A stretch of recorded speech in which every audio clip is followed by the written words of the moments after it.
So, Coach Macdonald, track and field, tell us what events you are coaching for the Cougar track and field men's and women's teams.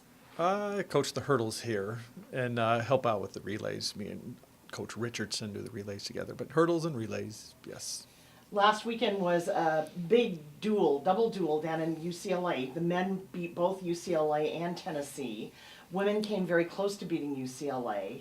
I think the hurdles were a pretty important part of those wins for the men. Can you talk a little bit about the hurdle corps without Joshua Anderson this year? Yeah, it was, it's great to lose a guy like Joshua and not have that much of a fall off. Well, relatively speaking, we're probably not going to have a national champion in this group, but to go to UCLA, and one thing we wanted to do was sweep them in both hurdles, and we came close. They had a guy that ran well to break up the sweep, got third in the 400 hurdles.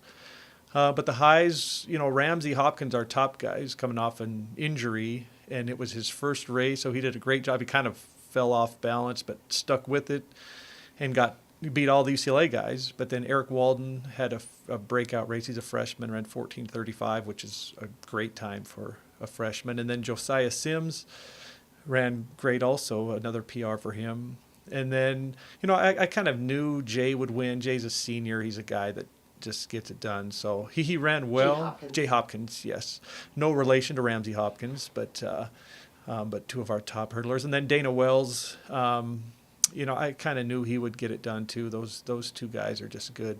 The UCLA guy is good, but I just know our guys are better. So that was a big, a dual meet like that. I think in the hurdles alone, we outscored them.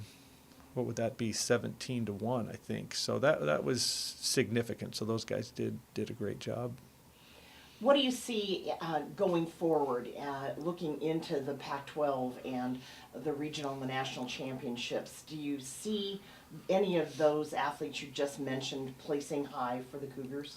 Yeah, I think Jay Hopkins is on pace to be an All-American. Right now he's training well, his mind's in the right place, he's just doing great things. So he's, it's tough. You probably got to run under 50 to do it, but he can do it. And maybe luckily for us, the Pac-12 hurdles is a down event this year, and we have good guys. So it's possible we could get 4 guys to the final, which would be a great scoring opportunity for us. And then it's even possible to get 4 guys in the 400 hurdle final. I'm almost, Jay and Dana and Rashawn, I think very likely will do that. And then another guy, Robert Shelby, was a very good runner in high school, was out last year, but now he's really running well. So it is possible to get 8 hurdlers into the final. So we just they're in a good place now, but this next month will be important. But they're all good guys and doing good things. We don't want to ignore the women. No. Let's talk a little bit about the women hurdlers for the Cougs.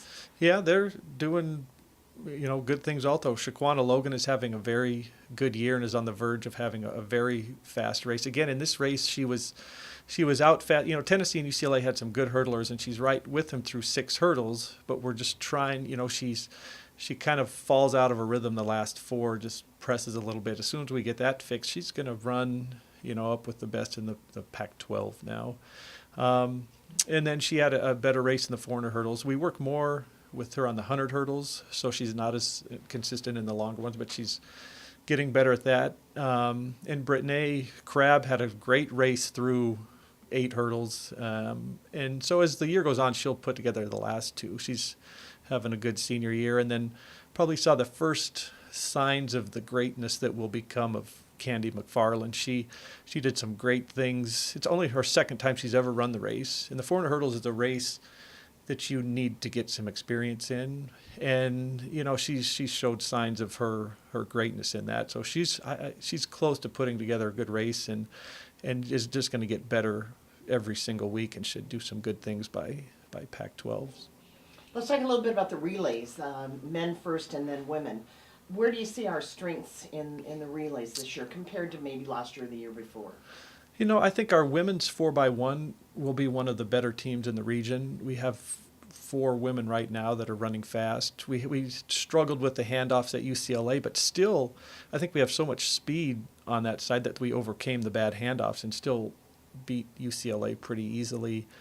But whenever you get 4 women that are fast, even if there's not one superstar, you can have a good relay, and that's probably us right now. We have 4 that are running well. So I think they're a team that can get to the national championships. And then the guys, trying to defend their Pac-10 title, there's just, Greg Hornsby is coming off an injury. He's healthy now, but getting stronger.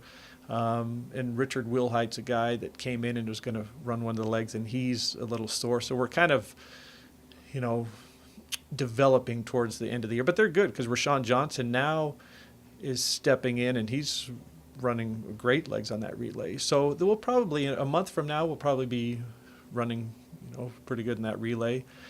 And then the guys 4x4, which was one of the most thrilling events ever, because they were the ones that clinched the meet against UCLA, and Joe Abbott ran the anchor and held off UCLA. But Jacob Silby has been sick for about 3 weeks, so our top guy wasn't even on that team. So when he's back, and with Joe Abbott and Jay Hopkins and Brandon Dawson, we have, again, 4 fast guys. And that team probably has a little more depth because there's guys, like Dana Wells, and now Ryan Barrett is really coming on. So we'll have some guys to pick from. So they're also a team that can get to the national championships. And, the women's 4x4, we have talented people, especially the way Shauna Furman is running. Once you get a superstar on the 4x4, and then you get other, 3 other women around her, you can get to nationals. And what Shauna's doing this year is just, she just keeps rolling every meet. And so she's someone that could probably split 51 on that relay. And when you can do that, like I say, you get, we're talented enough around her to have a good team. So yeah, I think all relays will be pretty good this year. Okay, well, the teams are split this weekend. A couple people going to Stanford, people going up to Spokane Community College, and we'll see the Cougars back here in Pullman April 21st for the Cougar Invite, and then that all-important dual meet April 28th against the Huskies. You do the dope sheet. You do the predictions on how we do. How's it looking so far against the Huskies for the Cougars? It's going to be really close. In fact, just before I came up to do this interview, I was looking at those dual meets kind of with updated marks for both schools, and it will be very close. It's going to be a thrilling meet on both sides. There's so many events that are too hard to pick. The women's side, they're dominant in the distances, but when you have a couple really tough, really good runners like Caroline Austin or Ruby Roberts, all we have to do is break them up a little bit, and then kind of more, we overpower them usually in the hurdles and sprints and some of the other events. So it's going to be great. And on the guys' side, it's almost a little bit reversed. They have some great sprinters. They have the guy that won the Pac-10 last year in the 1 and the 2, and so he's a pretty dominant guy. But this year with what Coach Julian is doing with the distance guys and Joe Abbott, and those guys are just so tough that we probably have an edge a little bit on the distance side. But they're both likely will be close, just decided by a couple points. Well, I know that the athletes love that dual competition, so it'll be exciting for people to come. Thanks for coming today, Coach Macdonald, and good luck to the Cougs. Thank you.